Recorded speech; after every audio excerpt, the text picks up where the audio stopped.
Makapanag-iya ka ba og timberland nga yuta? Hoy, daghang mga nagpuyo og nagtikad og timberland nga nagtuo nga ila ang mao nga yuta. Unsay basihanan? Tungod kay duna sila'y tax declaration. Ang balaod, wa nagtugot nga panag-iyahon ang timberland. Ang timberland, giila ka na nga public land. O ang public land, dili mahimong panag-iyahon pribado.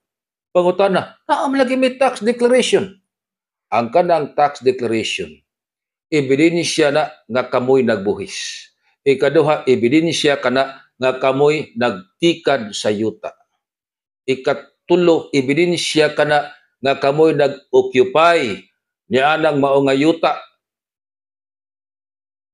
Although, timberland, gihatagan kamo og tax declaration, tungod kay naka-privilege kamo, naka-benepisyo sa yuta sa ato ang gobyerno.